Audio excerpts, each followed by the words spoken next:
The world watched as former Philippine President Rodrigo Duterte was arrested on March 11, 2025. The arrest took place at Manila's bustling international airport. Duterte was about to board a flight, perhaps seeking a safe haven from the looming arm of international law. But the long arm of justice had other plans. Philippine police, acting on an ICC warrant, took him into custody. There were no private jets, no crowds of loyal supporters, just the cold reality of his alleged crimes catching up. Duterte was quickly transferred to the ICC detention center in Scheveningen, Netherlands. This austere facility has housed dictators and war criminals. Now it would be Duterte's home as he awaited trial.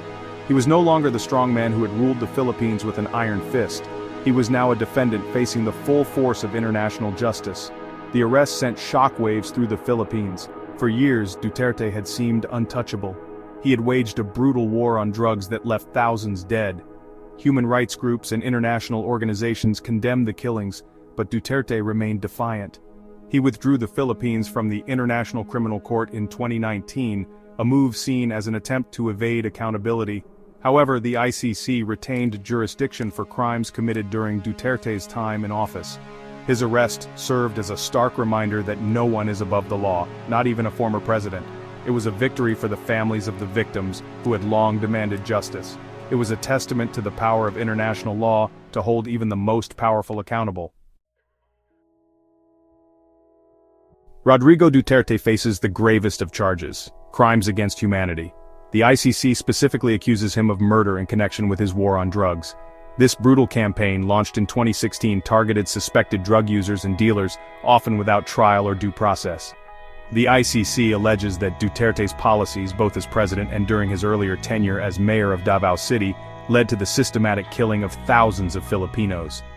The legal proceedings against Duterte are complex and unprecedented. On March 14, 2025, the ICC held an initial hearing. Duterte appeared before the court, not as a head of state, but as a defendant. He was informed of the charges against him and his rights under international law.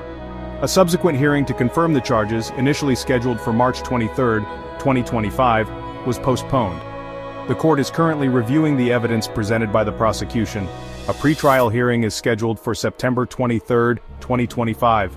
This hearing will be crucial in determining whether the case proceeds to a full trial. The prosecution will need to convince the judges that there is sufficient evidence to establish reasonable grounds to believe that Duterte is responsible for the crimes alleged.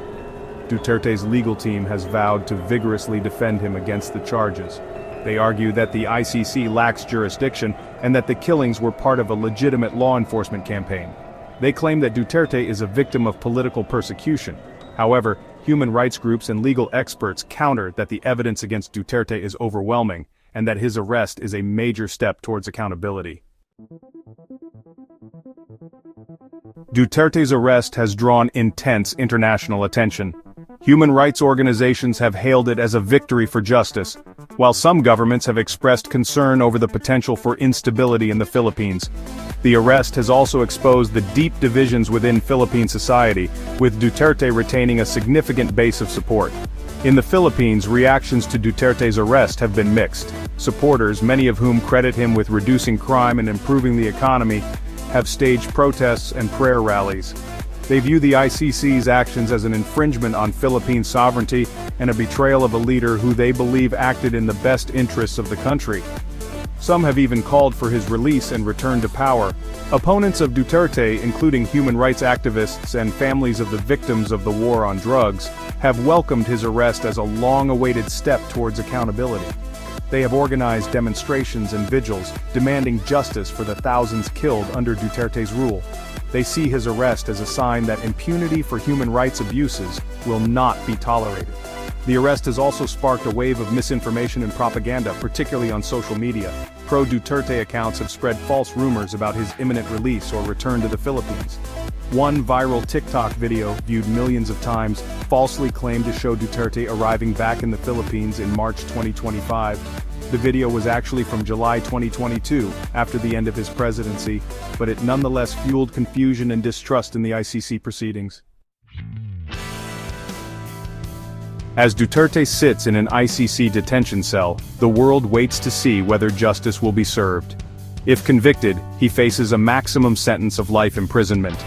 The outcome of the case will have profound implications for the Philippines and for the fight against impunity worldwide. Duterte's family has been a constant presence throughout his ordeal. His common-law wife and daughter, Vice President Sara Duterte, have visited him regularly at the detention center. Sara Duterte has been a vocal supporter of her father, criticizing his arrest and accusing the ICC of bias. She has also provided him with personal items and encouraged him to write a book about his experiences. Duterte's legal team, led by prominent international lawyer Nicholas Kaufman, is preparing a vigorous defense.